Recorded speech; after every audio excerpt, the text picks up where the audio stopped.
Imagine if there is a classroom where all the students are fighting with each other.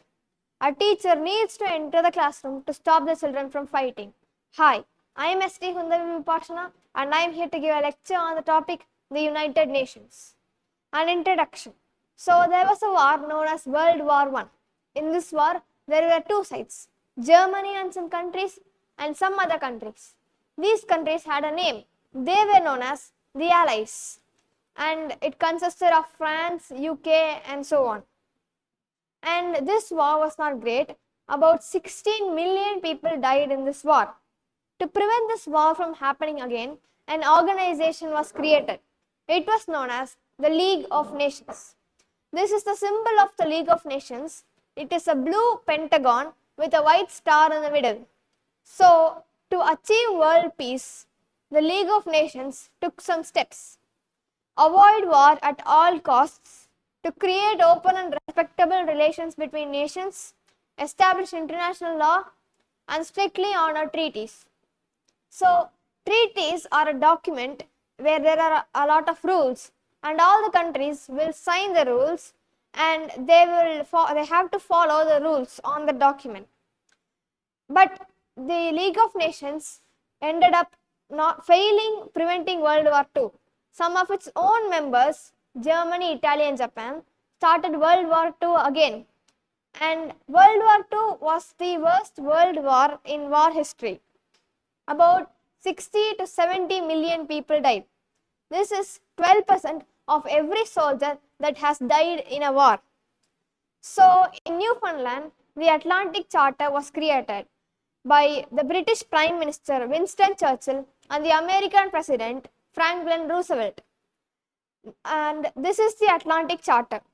So, the Atlantic Charter stated some goals after the war to put an end to countries conquering new territory, rights for countries to govern themselves, reduction of trade restrictions, freedom of the ocean, and taking away weapons from aggressive nations like North Korea and so on.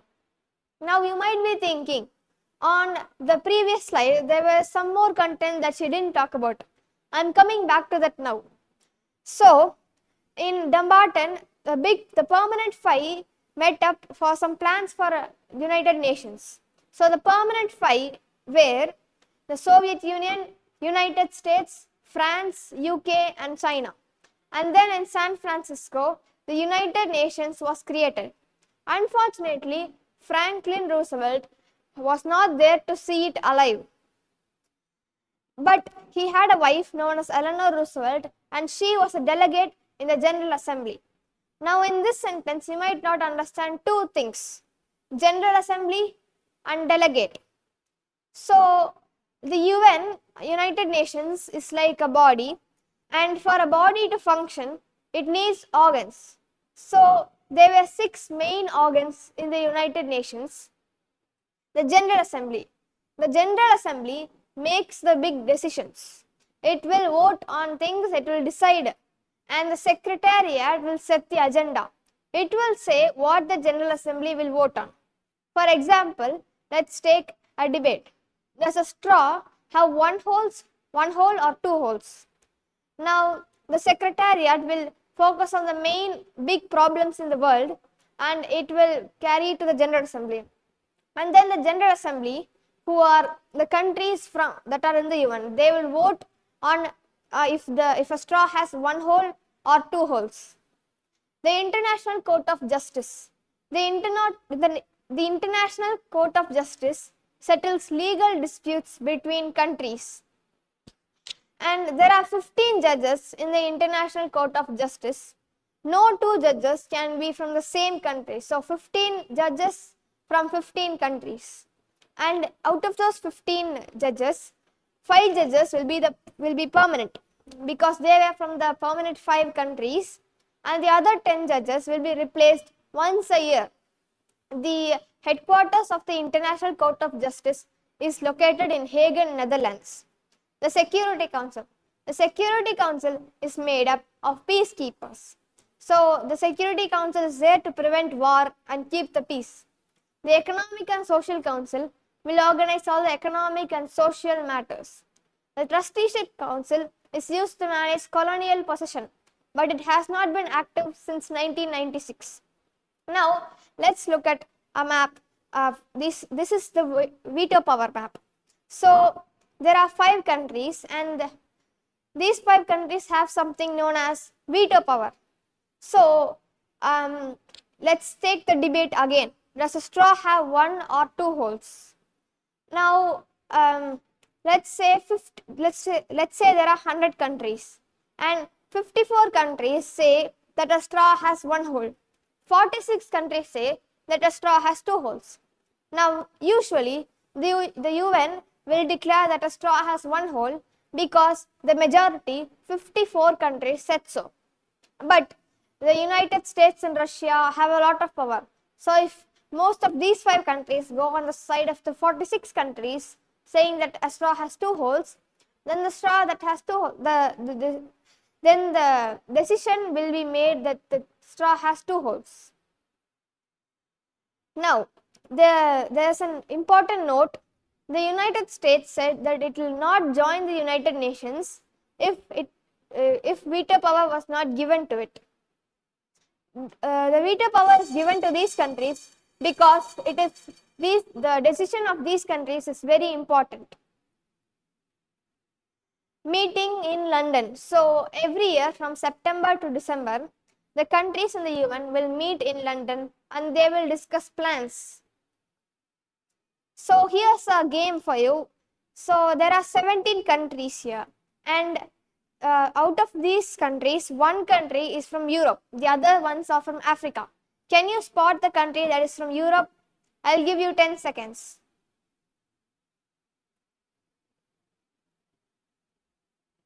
If you guess Cyprus, you are correct. Cyprus is a country from Europe. So in the 1960s, a lot of countries from Africa joined the UN. It was a great year for the UN, and Cyprus also joined it. Now I'm going to talk about a war that separated the world in two. It was known as the Cold War. So in the Cold War, there were 2 groups: the United States and the countries supporting United States, and the Soviet Union with the countries supporting Soviet Union. Now, the UN was supposed to be the peacekeeper and stop the war, but it was very hard to do that because of veto power. Since the Soviet Union had a lot more veto power than the United States, it was hard for the UN to make decisions. And not everything was bad during the Cold War. The UN helped fight for women's rights and helped countries stand up for themselves. There was a genocide against Tutsi. So, in this sentence, you might not understand 2 words, genocide and Tutsi. So, a genocide means killing one kind of people. For example, if someone wanted to kill the Tamilans, they'll kill the Tamilans, not people living in Tamil Nadu or Tirupur or anything.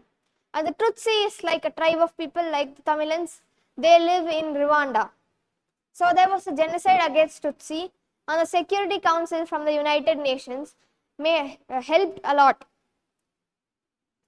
The oil for food program in Iraq. So Iraq had a lot of oil in it, but there was not a lot of basic necessities. So it made a program. It will give oil to all the other countries, and the other countries will give food, medicine, and so on. Now, at start it seemed like a nice program, but as it moved on, there were a lot of corruption and loopholes, and the system was not great. Operation Solomon. So, in Ethiopia, there was a big famine and some political unrest. So, and there were a lot of Ethiopian Jews that lived in there. So, the United Nations and the Israeli government combined, and they did the biggest humanitarian airlift in history. They transported over 14,000 Ethiopian Jews from Ethiopia to Israel in under 36 hours. This is the largest successful humanitarian airlift in history. So this is the symbol of the United Nations, and the United Nations is the thing that we have the closest to a world peace organization. There are 193 countries in the United Nations, and some countries like Kosovo, Vatican City, and Palestine are not included because they are too small. Now, there are some topics of discussion in the UN. The most important topic of discussion are peace and security, human rights, and sustainable development. Now, the UN has 17 goals, 17 sustainable development goals, and 169 targets, and it wants to achieve these before 2030. These are the sustainable goals. So, the UN had some main principles. It is to leave no one behind. The most vulnerable should be given priority.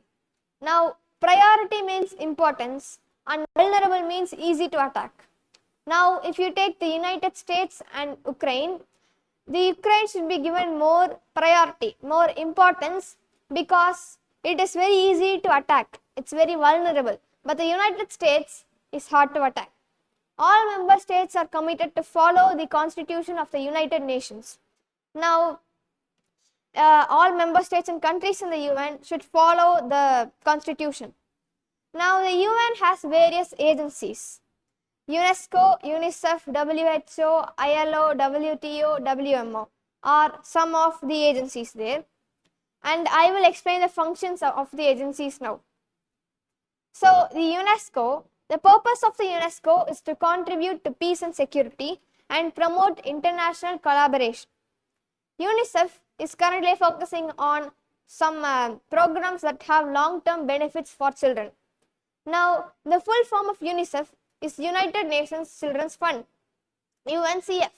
But you might be thinking, where did the I and E come from? The UNICEF used to be United Nations International Children's Emergency Fund, but they soon changed to United Nations Children's Fund. WHO was established in April 7, 1948. Its goal is health for all, and it values health. ILO improves work conditions and improve employment agencies. These are its goals.